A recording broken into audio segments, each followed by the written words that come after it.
Live from WTKR News 3, your news at 5 starts right now. It's happening in their neighborhood. It's happening in their church. It's happening in their grocery store, in their hotel. Human trafficking right here in Hampton Roads. News 3 speaks with a survivor, how she's using her experience to help our children here in the area. And right now we're tracking rain, wind, and storms across Hampton Roads with more on the way.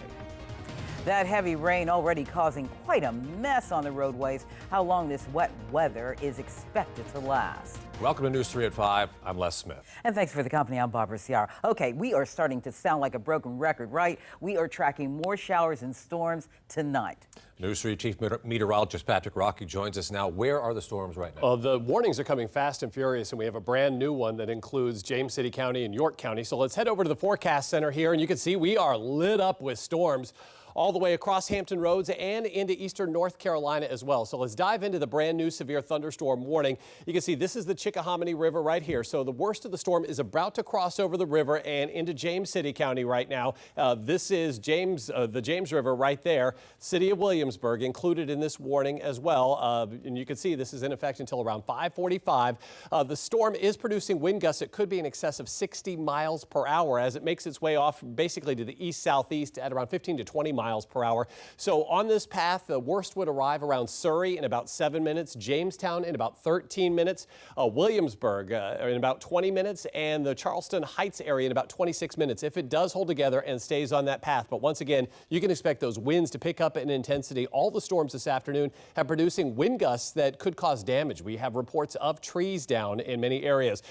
In fact, this is the severe thunderstorm that did do some damage to some trees around Windsor and Isle of Wight County. It made its way through Suffolk and is now crossing over through Chesapeake and into the northern portions of Camden County right now.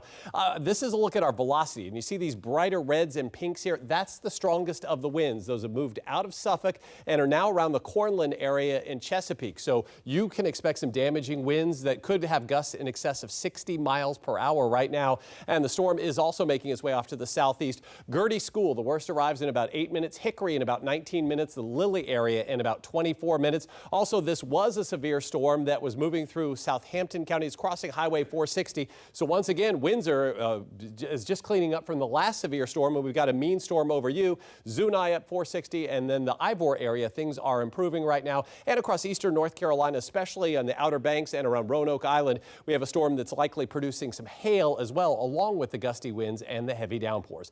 A lot going on. We're going to have frequent updates throughout this newscast, and I'll have a full report coming up in just a couple minutes. Our storm team coverage on the severe weather continues with reporter Brendan Ponton in Chesapeake. Brendan, what's happening there right now? Okay, obviously we're having a problem with Brendan. We're going to continue with this severe threat of storms continuing. So make sure you download. Now's the time to download the News 3 app. The First Warning Storm Team will be working around the clock to keep you informed of the latest events. You can get that breaking update through the app. Get it right now on your phone, your iPhone, or your Android. New information on a story breaking right now in Tennessee. Retired NASCAR driver Dale Earnhardt Jr., his wife, and their one-year-old child have survived a plane crash near Bristol Motor Speedway. This is a live look at the crash scene. On Twitter, his sister confirmed everyone on the plane is safe and are being checked out at a nearby hospital. Firefighters say the plane went off the runway and burst into flames. We're working to get more information, so look for updates throughout the newscast and on WTKR.com. New information on the story breaking right now in Tennessee. Actually, we just told you about that, about the retired Dale Earnhardt Jr., his wife. They're all safe right now. Just because you don't feel like it's happening directly around you, it is happening. And new at 5, forced to sell their bodies. Human sex trafficking is happening right here in Hampton Roads. Reporter Margaret Kavanaugh is live outside the Chrysler Museum of Art, where a discussion on this topic is about to get underway. Now, Margaret, you met up with a survivor who's also an advocate trying to help children in our area. What did she say? Yes, she has survived a terrible experience in her younger years, and she is going to be one of the keynote speakers at this event that's happening here at the museum tonight. She says now she wants to help this community with this issue. Coming out of high school, I was trafficked. Trafficked at 18 years old for 2 years, Tanya Street says she knows the horrors of human sex trafficking. There were times in my trafficking experience that my life was threatened.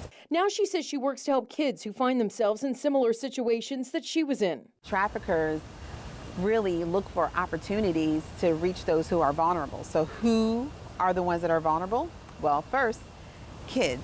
Tonight, she's a keynote speaker for an event called Hiding in Plain Sight, organized by the nonprofit Safe House. They say the latest numbers show there were 170 human sex trafficking cases in Hampton Roads over the past 18 months, and Virginia ranks 15th overall. I think the biggest thing that we need to be aware of is that it actually exists in our community. I think that there's still a perception that it's an overseas issue, and at the end of the day, hundreds of thousands of Americans are trafficked for sex each year, including a lot of children. Tanya says traffickers exploit and make promises. It can be basic things, or it can just be simply for love. That was my story. You know, my story was about just wanting to belong and wanting to be heard.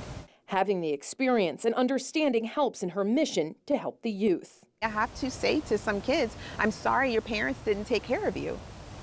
I'm sorry that they didn't give you the best chance at life. I'm sorry that you didn't feel safe at home, because many times that is where it starts. Tanya was able to get away many years ago and now has some advice for parents. Check on your kids' self-esteem. You know, make sure you are approachable. Never let your kids believe that your work or the things that you're doing it takes priority over them. And this event starts at 5:30. It goes until 7 o'clock tonight. It's free here at the Chrysler Museum of Art in downtown Norfolk, and it's open to the public to come out and participate in the discussion. Live in Norfolk, I'm Margaret Kavanaugh, News 3. Margaret, thanks. And now back to our top story. Our team coverage, our storm coverage on the severe weather continues with reporter Brendan Ponton in Chesapeake. Brendan, what are you seeing? Listen, Barbara, we're on Route 17 heading south. We passed Grassfield High School about 10 minutes ago, and you can see how rainy, and we're seeing a lot of lightning here. We're pretty much in the heart of the storm, and lots of water here on the roadway. As you can tell, you're looking here at our mast camera. We're in our big satellite truck, and this is on the top of the truck here, and so that can give you a little bit of an indication of what it's like out here. And I'll switch the view here to the windshield, and you can tell here a lot of drivers are taking it slow at this point as the rain really coming down hard. It doesn't appear to be dramatically windy where we are, but definitely very treacherous, at least right now. You can see some of the water blowing across the roadway. We have been seeing lots of lightning as well. Now, this started probably for us about 10 or 15 minutes ago. We were driving down from the Greenbrier area, and then as soon as we got on 17, it really hit us hard, and right now we are in the middle of it all with lots of rain, and drivers here being very cautious. Lots of people here have their flashers on, including us. Now, we're in a very sturdy truck, so we do feel safe here, as other drivers, though, are taking it slow. We've seen a couple people pull over, but most people still able to proceed here along the roadway. So that's what we're seeing right now in Chesapeake. Lots of wind, lots of rain, and of course, we'll keep you updated as the conditions continue to develop here. Back to you guys. Brendan, thank you. A man behind bars after a shootout and standoff that left 5 police officers hurt. Coming up, we have more on the suspect who terrorized a neighborhood for hours. A family of 4 is forced out of their home after a lightning bolt strikes their house. This is the damage left behind. Coming up tonight on News 3, you'll hear from neighbors who took action to get everybody out of this house safely. And here's the latest on that severe thunderstorm that Brendan was just showing us in Chesapeake. Now we're thinking 70-mile-per-hour winds. And just as we started speaking, the National Weather Service extended that severe thunderstorm warning through the rest of Chesapeake, southern portions of Virginia Beach. It looks like into Currituck County and Camden County as well. You see some of the communities that are going to be affected over the next few minutes. Hickory in about 8 minutes, Lily 16 minutes, Tar Corner, and then eventually Moyock. We're going to have the very latest on that storm coming up right after this break.